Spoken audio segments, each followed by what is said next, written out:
awalnya Sour Sally waktu mulai itu kan sebagai es krim yogurt yang notabene adalah niche market ya, healthier kan ya. Nah, tapi slowly sekarang market healthy itu sudah mulai menjadi market mainstream gitu. Nah, jadi kita terus growing sesuai dengan marketnya.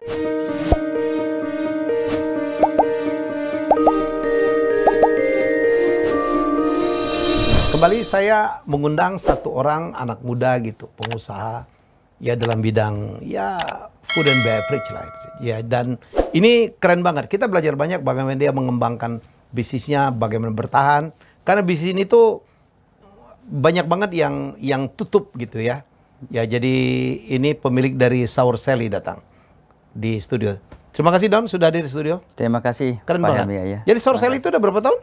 Sour Sally tahun ini masuk tahun ke-15. So this is not a new brand ya? It's a own brand. Jadi orang banyak pikir waktu pertama kali mulai itu franchise dari luar negeri ya. Iya, lu curang juga dikira luar negeri. Luar negeri. Tapi sekarang Sour Sally puji Tuhan udah 15 tahun dan salah satu yang senior istilahnya kalau untuk brand F&B di Indonesia yang bukan hanya istilahnya survive tapi juga growing. Kita growing really well, especially after pandemi. Karena pandemi justru semakin sadar orang akan segala sesuatu yang lebih tanda kutip lebih sehat, healthier gitu. Berapa outlet sekarang? Sekarang jadi kalau umpamanya Sour Sally brand jadi Sour Sally itu sekarang udah jadi Sour Sally Group. Di Sour Sally Group tuh ada 5 brand. Ya kan? Jadi kalau total Sour Sally Group itu ada lebih dari 150 outlet. Tapi kalau untuk brand Sour Sally sendiri itu 74 per hari ini. 74? Ya, 74. Dan growing? Dan growing. Jadi tahun ini kita rencana targetnya, tahun lalu kita closing di 71 waktu Desember. Ini per Februari sekarang, mid Februari 74. Jadi kita targetnya akhir tahun ini 100 outlet. Bukan sesuatu yang ekspansif juga sebenarnya. Bukan ya, karena kita pengennya growing responsibly. Kita nggak pengen growing malah oversaturate the market. Karena untuk brand Sour Sally sendiri itu kuncinya adalah bagaimana bisa konsisten, tapi juga awalnya Sour Sally waktu mulai itu kan sebagai es krim yogurt yang notabene adalah niche market ya. Healthier kan ya. Nah, tapi slowly sekarang market healthy itu sudah mulai menjadi market mainstream gitu. Nah, jadi kita terus growing sesuai dengan marketnya. Kita nggak mau oversaturate the market. Itu yang sering salah ya. Orang kayak optimis banget, optimis banget, jadi overgrowing sehingga menyebabkan malah banyak yang tutup. Sekarang kita punya, kalau bisa dibilang dari Sour Sally selama 15 tahun ini outlet yang tutup paling 1 atau 2. Dari total puluhan outlet tuh tutup gara-gara mallnya sepi gitu kebanyakan. Ya kan, tapi kalau dibilang kalau sudah buka mallnya rame akhirnya tutup, hampir tidak ada. Rata-rata di mall kalau gue rata-rata di mall ya, rata-rata di mall. Karena di mall itu kan ada plus minus ya Don ya? Betul. Iya, mungkin Doni bisa sharing untuk teman-teman yang juga ingin mencoba hal yang sama. Jadi mungkin salah satu kunci strateginya waktu Pulau Taman dimulai itu karena kita merupakan produk yang istilahnya niche ya. Dan saat waktu pertama kali mulai itu es krim yogurt. Siapa yang tahu es krim yogurt? Bahkan orang tidak tahu yogurt itu apa gitu kan. Waktu tahun 2008 kita mulai itu market Indonesia itu lebih mengenal kalau ya dairy adalah susu gitu kan. Itu pun masih baru sebenarnya umur susu juga di Indonesia kan, industri susu. Nah, ketika kita mulai itu, kita mulainya di mall karena saat itu kita butuh yang namanya trend base, hype, ya kan. Jadi kalau di mall itu dulu kan zaman itu kan belum ada online delivery, belum ada ini. Jadi lifestyle itu sangat-sangat, meskipun sekarang masih banyak orang lifestyle di mall, tapi kan sekarang udah lebih banyak kayak outdoor space, outdoor communal, outdoor park, ya kan. Nah, tapi kalau di mall itu basically shopping center, itu memberikan exposure yang baik untuk kita saat itu. Nah, selama 15 tahun kita berkembang, kita fokusnya di mall, memang di mall, karena kita berada di market, tanda kutip market gerilya lah, istilahnya kita berada di market niche, tapi niche ini salah satu yang paling growing gitu. Kita falls under, kalau bisa dikategorikan industrinya kan health and wellness ya. Nah, health and wellness sendiri according to study di US sendiri is a $450 billion industry. Yogurt sendiri di Indonesia is a 6 trillion industry and double digit growth every year. Jadi kita berkembang sambil tapi terus responsibly gitu. Kita nggak mau overgrowing the market gitu. Jadi kalau ngelihat 15 tahun baru 74 aman anak baru diketawain tuh, Don. Iya, betul. Tapi ada yang 2 tahun udah 200, betul, 300. Betul. Dulu brand kita kedua Gulu-Gulu, Bubble Tea, Cistri, waktu drink atau saat heboh itu hari, justru waktu 2018 kita launching, 2018 ke 2019 120 outlet. Setahun kita buka 120. Wow. Karena bubble tea lagi booming, drink ya? itu lagi booming saat itu gitu. Tapi sekarang Gulu-Gulu sekitar 50-60 outlet. Kita lagi refinding konsepnya. Karena sekarang oversaturated jadinya. Banyak banget brand oversaturated dari segala macam banyak banget pesaingnya konsep, ya banyak banget pesaingnya. Jadi kita need to find the right concept lagi untuk market itu. Gitu. Tadi Doni belum menjawab. Apa untungnya? Kenapa lu masuknya ke mall? Strategi apa? Pertimbangan apa? Kok milihnya ke mall? Ada orang nggak mau di mall ya? Karena batasan jam operasi. Iya, kan betul. buka jam 10, jam 9 udah tutup tuh. Iya. Mungkin kalau kita definisikan yang paling pertama alasannya bisnis cost structure-nya dari bisnis kita dari sisi marketing and sales, operations, COGS, dan juga awareness ya itu udah cocok di mall. Jadi ya? Begitu buka di mall, crowd-nya udah ada. Crowd-nya udah ada dan kita nggak perlu banyak marketing. Invite orang. Nggak perlu. Jadi salah satu adalah bisnis yang paling istilahnya cash flow-nya paling bagus karena tidak perlu banyak marketing gitu. Our marketing cost itu even with social media. Sewanya kan mahal, Don. Tapi dibandingkan dengan revenue, omset dengan profitabilitas juga masih oke gitu. Masih oke, benar kan gua kan mahal kan? Iya, betul.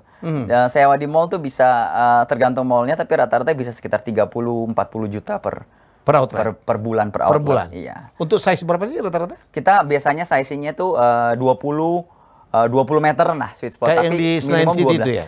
Senayan City 25 meter. 25 meter. Ya, tapi banyak outlet yang cuma 12-13 meter. pertama itu ya? Toko pertama? Toko pertama seletaknya di Senayan City Mall, tapi toko pertama itu yang paling pertama di lantai LG.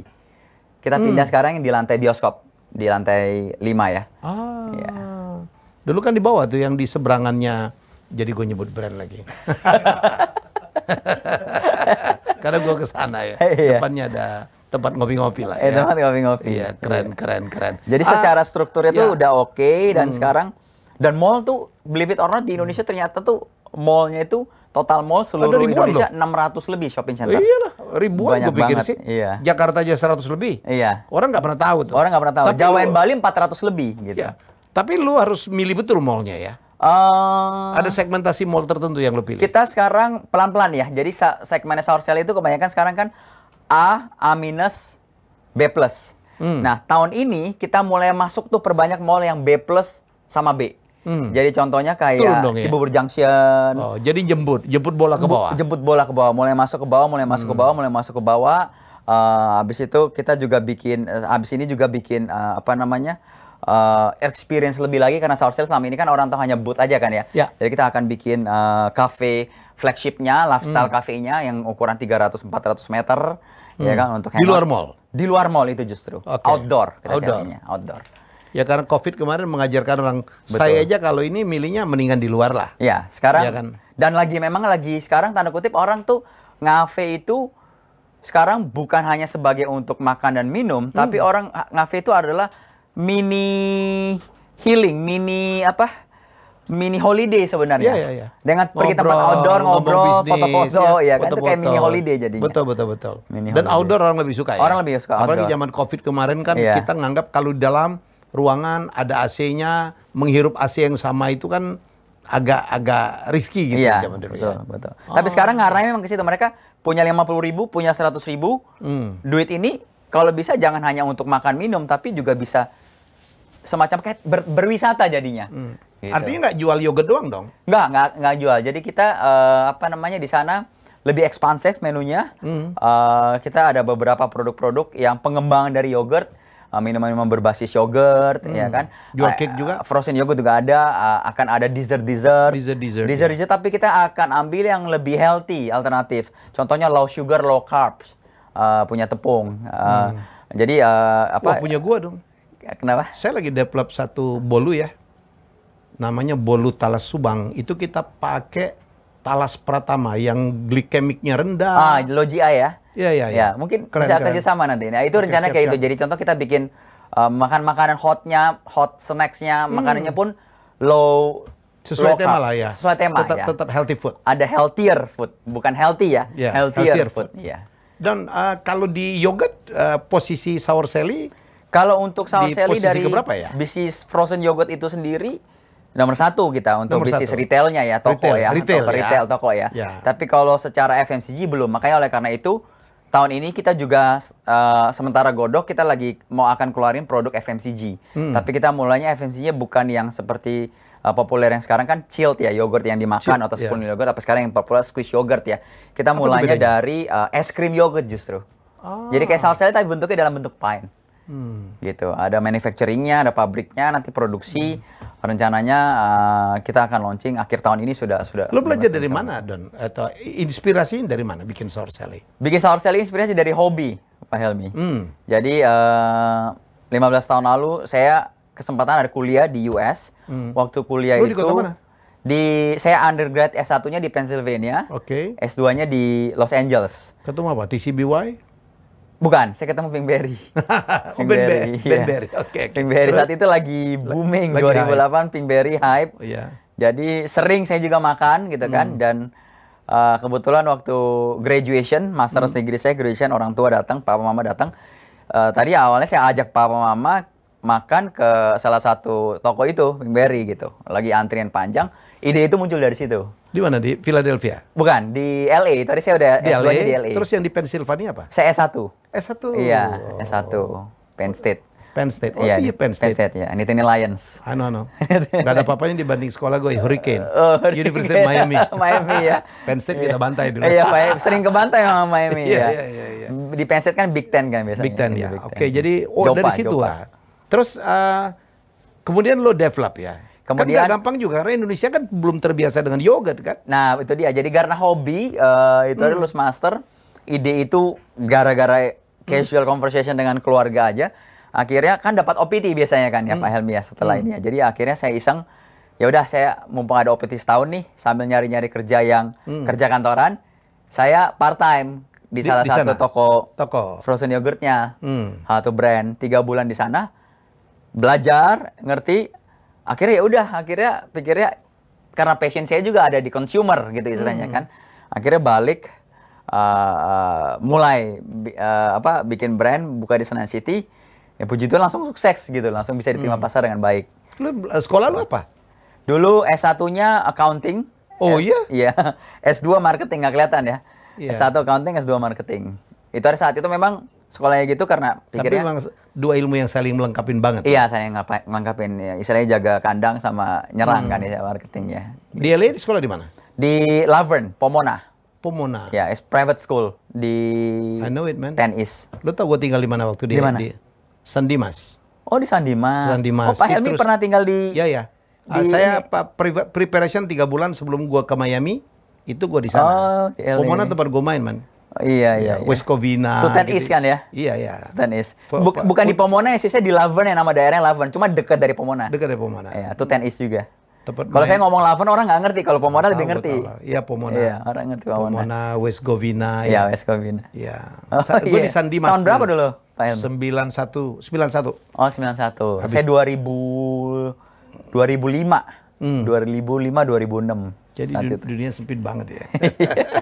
Terus apa yang membuat menurut Doni kan udah ngalamin nih faktor sukses Sour Sally? Karena gue tahu bisnis ini kan yang hidup bertumbuh dan mati banyak banget. Sekarang aja banget yang tutup ya kan? Betul. Jadi gini ya Pak Helmi, Sour Sally selama 15 tahun ini juga tidak always sweet story gitu ya. Tahun 2011, 2012 itu 2013 terutama sempat jatuh. Hampir bangkrut. Sales drop 90%. Yang istilahnya banyak orang kalau kayak begitu gulung tikar gitu istilahnya. Saya sempat utang banyak itu hari kan. Nah, tapi justru gara-gara itu waktu saat-saat masa-masa kelamnya itu saya belajar mendalami lagi bisnis F&B. Nah, bahkan saat itu juga banyak yang memberikan masukan, tapi masukannya membuat untuk kebanyakan orang patah semangat gitu kayak. Ya mau gimana, kebanyakan yang bilang kayak mau gimana lagi, bisnis F&B kan memang bisnis tren-trenan gitu istilahnya kan. Lu udah bertahan 2 tahun 3 tahun seharusnya bagus. Banyak yang setahun 1,5 tahun laku tutup ya kan. Nah, itu yang bikin saya bertanya gitu kan. Begitu ya, tapi ada hati kecil saya bertanya-tanya itu yang bikin saya penasaran kayak kalau memang kayak begitu, tapi kenapa brand-brand besar seperti boleh saya sebut brandnya kayak McDonald, KFC, kan Bami Gajah Mada kalau Indonesia, Pizza Hut sampai puluhan tahun, ya kan? Dan itu yang bikin saya bertanya. Akhirnya setelah itu saya akhirnya cari tahu, saya juga belajar dari kisah kesuksesan dari Garuda, revitalize the branding, revitalize the ini segala macam, ya kan? Saya akhirnya dapat sebuah teori yang sekarang menjadi pegangan teori saya nih dalam berbisnis F&B, bahwa bisnis F&B itu terdiri dari 3 fase, Pak Helmi. Jadi fase pertama betul adalah fase tren atau hype. Dan betul fase tren itu tidak lama. Biasanya setahun 2 tahun ya? Setahun 2 tahun. Sekarang justru lebih cepat lagi Pak Helmi. Oh iya? Tergantung produknya. Perputaran semakin cepat. Karena ada orang yang makanan itu betul-betul tren kayak fashion. Iya. Kalau udah ada yang baru orang pindah gitu. Tidak memberikan bahkan tidak berpeluang untuk naik ke fase kedua. Nah, fase 1 jadi seperti itu. Nah, fase 1 itulah yang saat tren itu habis, banyak yang orang bilang, oh bisnis F&B itu tren-trenan. Tapi ternyata tidak. Kalau memang seperti bisnis F&B tren-trenan, kenapa McDonald, KFC, BPM itu bisa bertahan begitu lama, ya kan? Jadi akhirnya saya dapat come with my own teori, belajar, dan itu yang saya pegang, bahwa ada fase kedua. Fase keduanya itu adalah ketika produk itu sudah bisa menjadi lifestyle atau habit dari customer marketnya. Jadi fase pertama tren, hype. Fase tren hype itu biasanya teridentifikasi dengan kayak orang pengen makan itu pamer, sering pamer sosial media, antriannya panjang luar biasa, kayak holiday season lah ya, ngantri-ngantri gitu kan. Tapi tidak banyak yang bisa langsung memang bertahan dan beranjak ke fase kedua. Nah, fase kedua itulah habit lifestyle. Nah, fase habit lifestyle itu yang biasanya kalau brand udah produk atau brand sudah sampai ke sana, itu lebih aman, sustainability lebih panjang. Karena sudah jadi habit. Tapi nggak gampang dong. Nggak gampang. So we have to push dari fase pertama ke fase kedua. Which is nggak gampang. Nggak gampang. Sebelum lu ke fase ketiga, apa yang lu lakukan untuk ke fase kedua? Iya. Jadi saya find out dari bahwa banyak brand, bukan brand, kita bahkan ngomong belum brand, kita ngomong produk yang bisa sampai ke fase kedua itu ketika produk tersebut bisa memberikan strong why ke customernya, untuk customernya consume produk itu di luar dari tren atau hanya dari rasa. Why I should buy? Kenapa gue harus beli? Why-nya kenapa beli? Nah, ini saya find out bahwa di Sour Sally itu sendiri, salah satu strong why-nya adalah customer saya melihat Sour Sally itu sebagai produk es krim kan banyak growing market. Es krim is salah satu produk yang paling favorit, apalagi negara tropis ya kan. Tapi strong why-nya selain makan es krim rasanya enak tuh apa? Jadi sering banget saya dapat WA dari teman atau lihat komen-komen dari Instagram yang di Sour Sally juga komen. Jadi mereka setelah beli Sour Sally, terutama yang hitam itu Pak Helmi ya, yang ada charcoalnya kan, dan charcoal itu dipercaya memberikan efek untuk detox kan ya, untuk take the toxins out ya. Mereka fotoin produk Black Sakuranya itu, kirim ke saya, tulisannya saatnya untuk detox katanya. Itu why-nya. Ini diferensiasinya ya? Ini diferensiasinya. Yang tidak dilakukan oleh kompetitor. Yes, dan ini strong why-nya yang semua produk bisa menjadi dari produk trend base menjadi produk habit atau lifestyle karena strong why-nya. Kalau kita bedah lagi nih produk Pak Helmi, boleh sebut brand lain nggak? Contohnya kayak Chicken McNugget McDonald. Apakah memang betul-betul enak sampai begitu laku? Sebenarnya kalau dibilang enak banget juga tidak ya. Relatif ya kan ya. Tapi strong why-nya itu adalah Chicken McDonald itu saya notice paling banyak orang beli ketika saat apa? Tengah malam kelaparan drive-thru. Nggak mau ribet, nggak mau ini, belinya Chicken McNugget gitu kan. Itu strong why-nya di situ, Pak Helmi. Habit. Sudah jadi habit karena strong why-nya di sana. Tapi Don, kan gampang banget ditiru orang kan. Entry barrier-nya juga almost zero. You can make charcoal, kompetitor can make charcoal too. Betul. Ini ya, itu yang salah satu mungkin strongnya Sour Sally lainnya lagi selain itu ya. Bahwa konsistensi produknya selalu terjaga selama 15 tahun termasuk ini. Quality ya kan, termasuk pricing, pelayanan ya kan, dan juga mungkin secara brand awareness memang Sour Sally sudah really strong in that particular kategori gitu. Oke. Kalau fase ketiganya apa? Fase ketiga itu setingkat lebih tinggi lagi. Itu fase ketiga adalah culture atau budaya. Cult branding. Belum sampai jadi ini bukan kita, bahkan kita belum ngomong branding. Kita baru ngomong the essence of the product. Ya, dari produk kan baru naik ke branding ya. Nah, sisi produk itu adalah culture atau budaya. Nah, contohnya gini, Pak Helmi. Kalau kita ke Jepang, kita cari makanan apa biasanya produknya? Kalau nggak sushi, ramen. Kenapa? Karena negara tersebut budayanya, identiknya sushi, ramen. Ke Singapura kita cari apa? Chicken rice mungkin Chicken ya. rice. Tapi kenapa chicken rice bukan di Indonesia nggak se-booming waktu dia Singapura. Singapura, orang pikir banyak orang Indonesia ke Singapura makan chicken rice kok. Iya, ada Kenapa? segitunya gitu. Betul. Kenapa makanan Korea sama Jepang begitu laku di Indonesia? Yang diekspor sebenarnya kan bukan hanya makanannya. Budayanya ya. Itu yang kembali. Terus sour selly udah masuk tahap mana? Sour selly sekarang berada di tahap kedua. Menjelang Kita berusaha masuk ke tahap ketiga. That's not easy. That's not easy. Tapi bisa dilakukan. Ya. Tidak mesti sebuah produk yang menjadi budaya dari suatu negara betul-betul asal dari situ. Kalau kita kasih contoh, makanan yang paling populer mungkin saat ini, bakmi, bakso. Kalau dibilang kata bakmi, bakso itu kan bahasa Chinese-nya bak itu adalah kan Iya, kaki pendek. kumpulan daging, iya kaki pendek ya kan, kaki pendek. Jadi tapi sudah menjadi budaya Indonesia. Bakso Solo ya, bakso bakmi lapangan tembak lah. ayam, bakso lapangan tembak. Puluhan tahun butuh waktu untuk akhirnya menjadi budaya dan ada ada percampuran budaya di situ. Dan Doni setuju ya, makin banyaknya kompetitor itu makin membuat promosinya menjadi dahsyat untuk menjadikan budaya kan? Betul. Jadi nggak ada masalah juga dengan kompetisi. Nggak ada masalah asal juga. sehat. Kayak sekarang juga masih banyak kompetisi, kita kan brand-brand lain juga ada gitu kan. Brand-brand cuma ya kita fokus dengan yang kita strong, inovasi terus ada. Tidak berarti produk sudah menjadi budaya atau menjadi habit, lu diam aja nggak bikin tren-tren baru. Contoh, martabak. Ya. Yang kita tahu dulu martabak zaman dulu banget kan coklat, sama kacang wijen. Ya. Tapi sekarang kan ada segala macam martabak. Iya. Sempat heboh KitKat, ya, sempat heboh green tea, red velvet, Nutella, ya kan. Itulah yang saya bilang, meskipun sudah menjadi, kalau ngomong martabak adalah budaya orang Indonesia, budaya itu kan ya. Tapi dia ada tren lagi. Kopi juga gitu kan, es kopi susu. Ya kan, kopi susu gula aren itu kan tren baru sebenarnya. Kopinya sendiri sudah jadi budaya orang Indonesia, ngopi. Ya kan, atau bahkan at least dan habit itu yang nggak mungkin. boleh berhenti Don ya. Nggak boleh berhenti. Apalagi anak muda itu apa ya?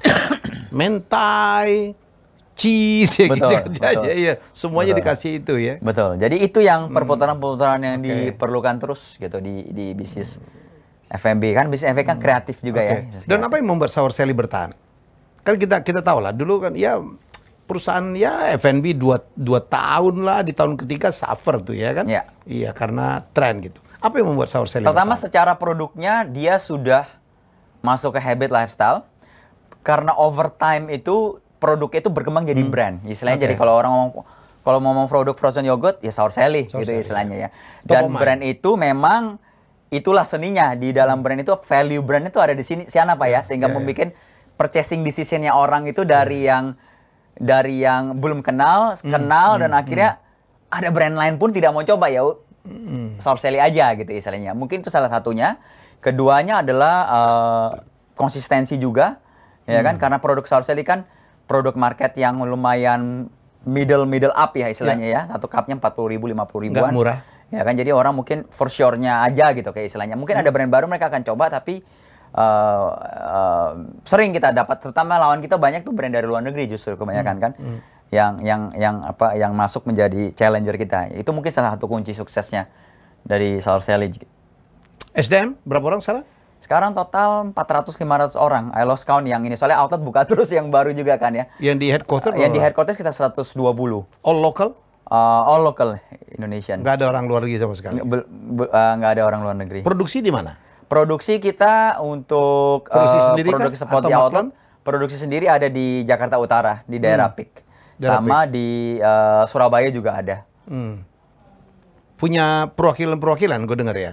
Di Surabaya punya ya? Di Makassar itu punya? Itu kantor cabang aja kantor sih. Cabang. Ya, untuk manage outlet. Surabaya itu manage Bali sama Jawa Tengah.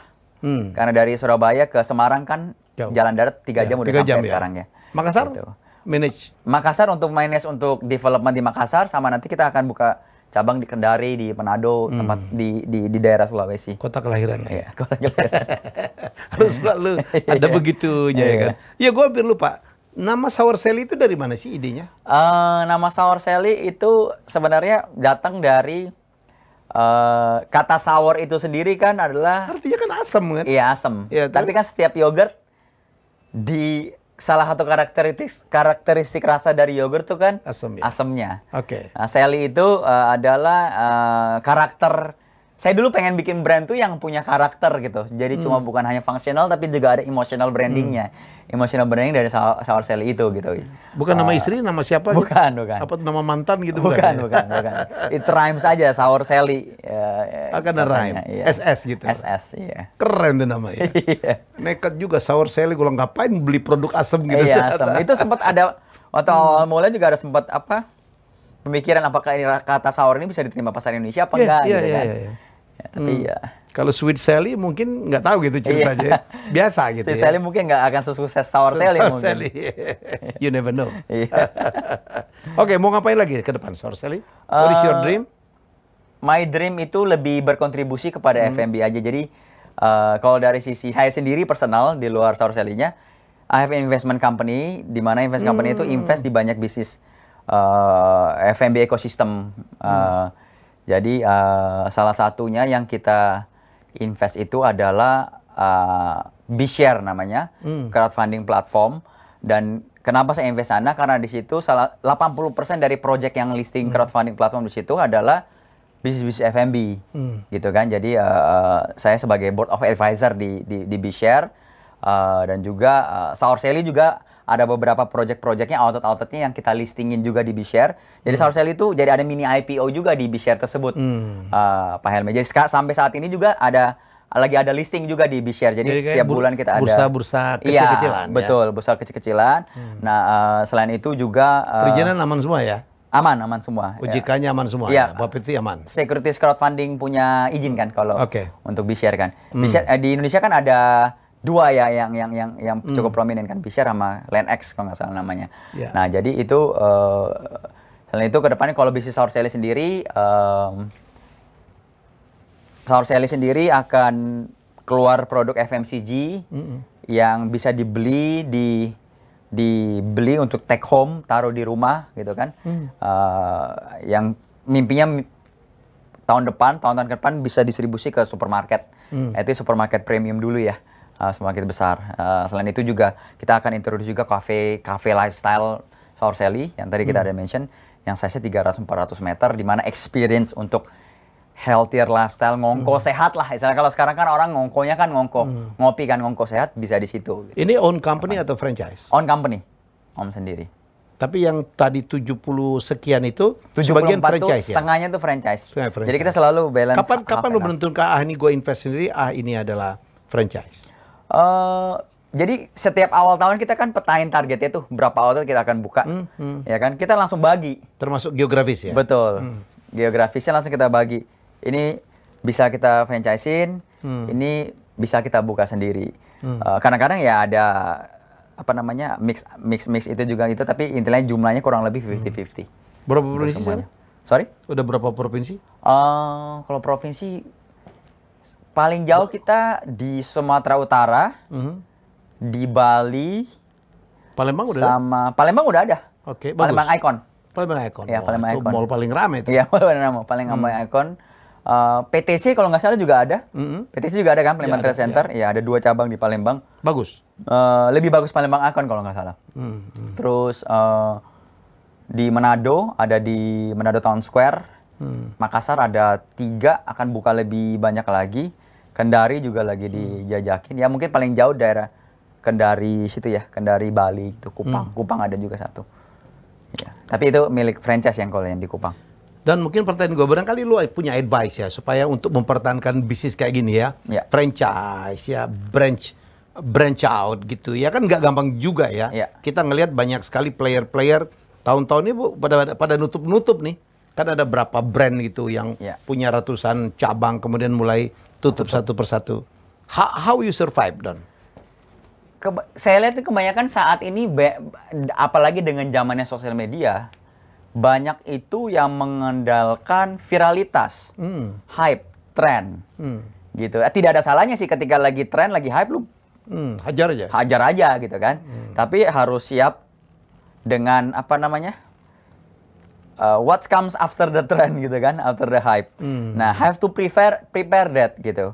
Harus disiapkan bahwa at least secara produk, usahakan produknya jangan yang berbasis tren dan hype.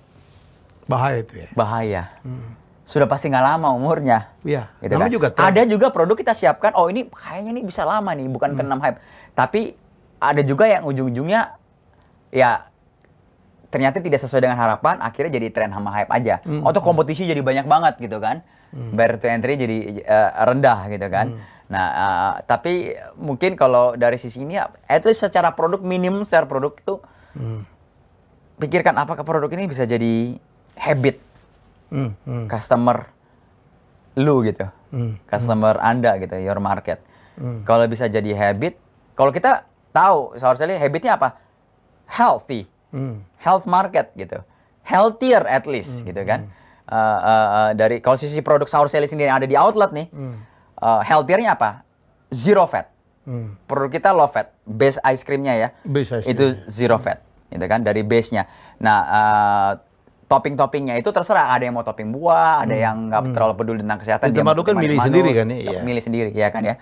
Nah, produk yang kita FMCG-nya kita akan bikin juga ini, es krim itu juga healthier. Healthier apa? Kita tidak pakai gula, ya kan?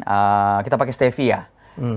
Setelah itu kita try to maintain sugar levelnya dibandingkan es krim itu sekitar 40%, 50% lower per 100 mili. Jadi at least secara itu sudah healthier gitu. Itu yang kita mau tekankan. Jadi makan es krim delicious doesn't have to be sinful lah. Saya nggak perlu takut gitu. Nggak perlu guilty pleasure. Guilty feeling gitu kan. Bisa menjadi guilty, bisa nggak jadi guilty pleasure jadinya. Istilah orang guilty pleasure. Oke, Don, thank you banget. Terima kasih. Terima kasih, semoga ini menjadi inspirasi. Gue suka banget ya.